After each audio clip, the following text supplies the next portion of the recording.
Hello, I am Ro, and today I am doing a book review talk thing about City of Heavenly Fire by Cassandra Clare. City of Heavenly Fire is the 6th and final book in the Mortal Instruments series.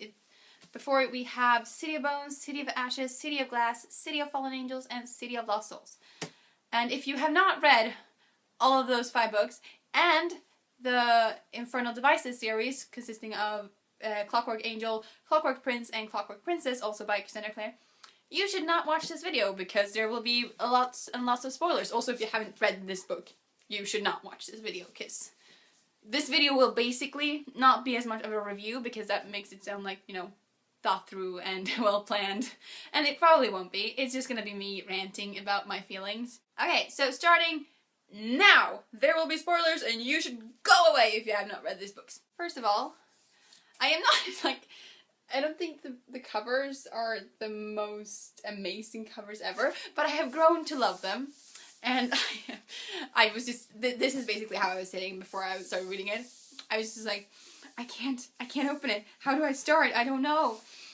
So I was sitting here kind of like, oh, I wish I'd taken some kind of notes while reading this book or something so I, you know, remember what to talk about. And then I realized maybe I didn't take notes, but I did post a lot of things on Twitter, so we're gonna go off that. So it starts off with the prologue in Los Angeles where we get to meet Emma and the Blackthorns for the first time.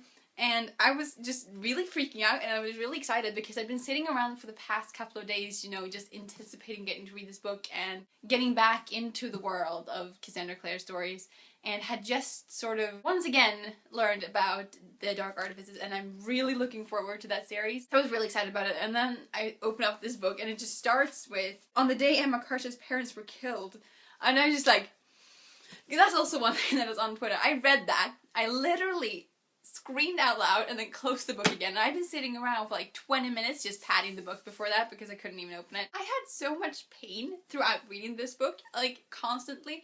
I would like stop and just be like, why am I hurting so much? And then realize, oh, it's because these people are fictional and I really want to give them a hug because I feel like they need it and I can't. So yeah, really, we need to just take fictional characters and make them real. I was also really not expecting Emma to be a main character in this book. And like I said, I really look forward to the Dark Artifices, so I was really happy about that, actually. I love that we got the chance to get to know Emma and the Blackthorns and know where they come from. The information we'd been given before was that Emma's parents died during the Dark War, so we knew that they were gonna be very defining events in this book for Emma and her future. So I really liked that we got to see that and got that development and that we got to know these characters beforehand. I am so affectionate for the twins. Also, did this entire story, these 6 books, take place in a 6-month period? I'm not complaining about that really because it works apparently, but still, they had 2 wars in 6 months. This was, I mean, 2007, holy fucking crappy year for Shadowhunters. Oh, and yeah, Maureen, such a creepy little kid, like she had issues. She was really just crazy. And then when she was actually dealt with, that was just really like sudden, and I was not expecting it to go down like that. I was not expecting it to be resolved so like it was. But I mean, it worked because she was crazy enough to just buy it and go with it. I feel like we didn't really get to know Lily at all, which I find unfortunate.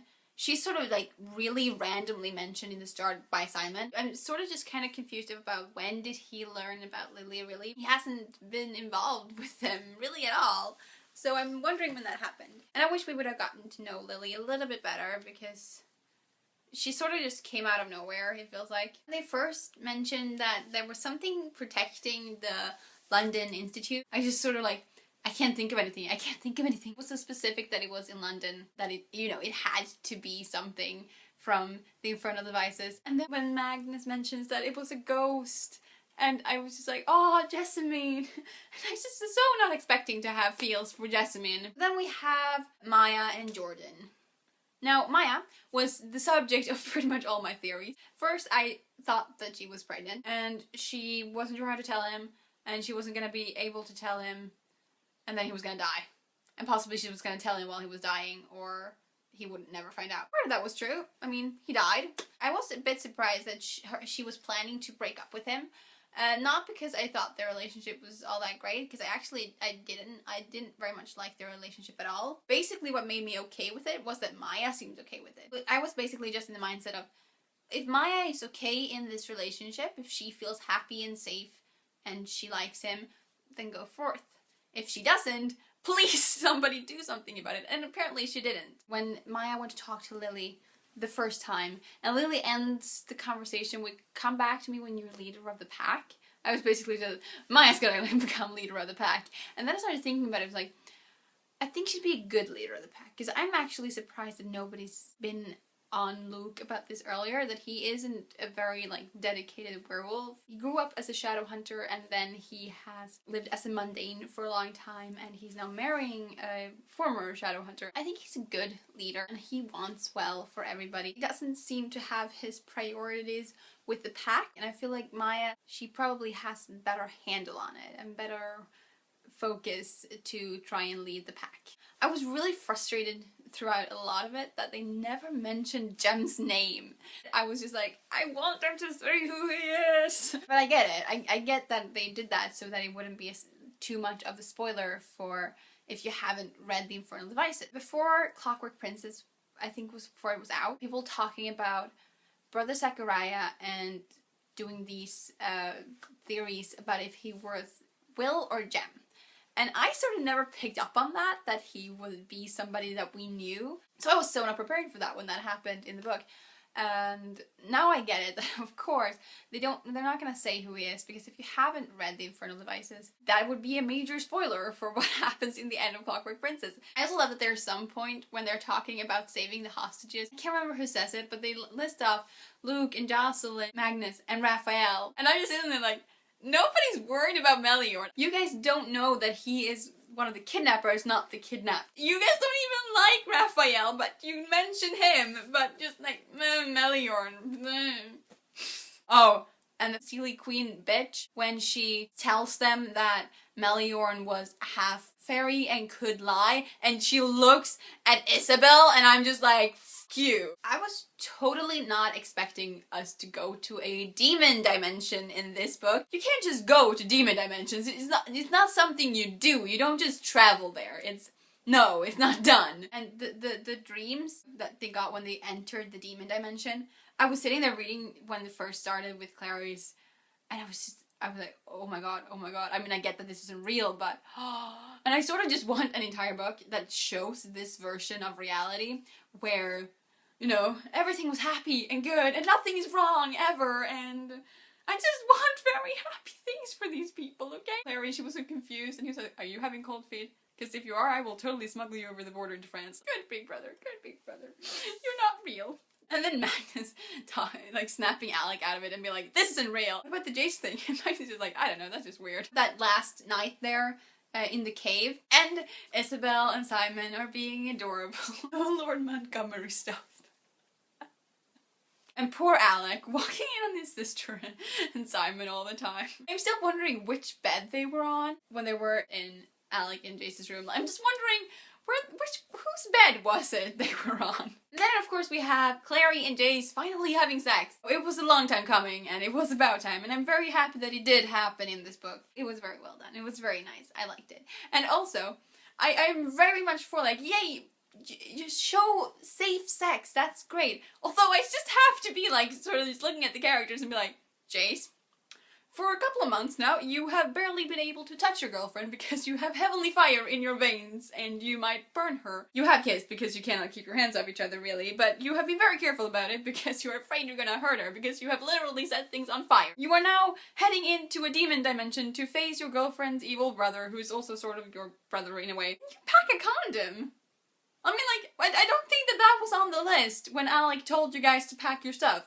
I believe it was food and weapons and, you know, useful things. I'm not saying that a condom isn't useful, but in your situation, it wasn't very likely to be needed. Although, like I said, yay for promoting safe sex. Raphael, oh my god. I've seen some videos of people talking about who were the 6 named characters that was gonna die. People mentioned Raphael and were just like, yeah, kill Raphael. And I was just like, no, because I had just read Saving Raphael Santiago, one of the Bane Chronicles, and reading that, I really started to like him. I don't think I actually, disliked him before, and Simon felt it. He wouldn't kill Magnus, and oh shit. I kind of figured at the end there. There were several mentions of her sword kind of glowing, and the fact that she avoided using it when they were fighting. She used a dagger instead. So I kind of figured all along. And then I was also like, she sits on the throne and she's like, okay, I will stay here with you and I will save the world and everybody I love. And everyone's like, you betrayed us! And I'm like, even if you believe that she actually did this, even if you don't, not knowing, how can you believe that she betrayed you? That is... what? I feel like people are very easy to judge here. Magnus's father, who is called... oh god, what is his name? I'm not really sure how you're supposed to pronounce his name. I went with Asmodeus because that's what comes most naturally to me. He seems like a very charismatic person. Or demon. I kind of expect him to come there and be all like, I am big and mighty and evil and you are puny. And he just showed up there and like, hi, I'm Asmodeus. You might have heard of me. There was like no explanation of how he talks or how he sounds. So that's just kind of how I pictured him, just being like this really cool dad figure sort of. And then he goes all douchey, of course, and you know, it's a demon. Also, can point out how Magnus knows that this is what his father wants. He also mentions that he's had a lot of warlock children and that they are mostly all dead. I'm gonna assume that Magnus is not the first warlock child that Asmodeus had, that he has made this kind of offer or request, and that this has been done before, and that this is the reason why many of them are dead. Simon. That was so painful, the end. Not okay. Suddenly, Magnus is gonna die, and he's gonna sacrifice himself and just not even, like, at first I was like, oh, he's gonna give up his immortality. Okay, I don't really like that, but, since it's been such an issue before, but okay, I can deal with that. And then like, oh no, he's not just gonna give up his immortality, he's gonna die. Like, really, really die if he does this. And I'm just like, no, and they're saying goodbye, and it was just so sad, and I was crying, and everything sucked, and then Simon steps up, and I'm just like, no! And then Izzy's all like, but you'll die if you take away your immortality, you're a corpse. So Asmodeus is all like, oh, of course I can fix it, but I also want to take away his memories and have him, you know, not remember any of it. And it was just, oh, so painful. And then he was like, you've already had your, like, big goodbye thing, and I had to stand and watch it, and it was boring, so, let's just do it. So they didn't even get to say goodbye properly, and I was just, oh, it sucked. It really, really sucked. And then I was like, okay, but he's alive, and it's better. And then when Clary goes to talk to him at the school, and I'm just like, I see him there, and I see their conversation, I'm just sitting there like, this is worse. This feels like it's worse, because he doesn't remember. He doesn't. I liked Simon from the start, but he is such a different person. I mean, his entire childhood has been altered, and then his band name is The Mortal Instruments, which, you know, is extra cool because it's the title of the series. And I was so not expecting the Ascension thing. Now I just want to see that. I want to see him get his memories back, and I want to see him train for the Ascension. I want to know what his Shadowhunter name will be. When Isabel shows up at Clary's window and she's talking about how much she misses Simon, how sad, I was so sure and mostly terrified for a moment there that she was going to say that she had thought about it and decided to join the Iron Sisters because they mentioned that she'd be a good Iron Sister. And I was like, no, you had your heart broken once. Please don't decide that it's not worth it and that life is hard and you want to leave. And I'm so happy that that did not happen. Basically, I love this book. These books just build and build. Basically, I think City of Bones, good. City of Ashes, better. City of Glass, even better. City of Fallen Angels, a little bit less. And then City of Lost Souls, a little bit better. And this one, a lot better. This is not an accurate scale. They get better and better. So yeah, all in all, loved this book. Really, it was great end, and I'm so looking forward to the next series starting next year. I feel like it's probably too early to be excited about that book, though I've been excited about them for a couple of years now. Thank you for watching. I'm Ro, and see you next time.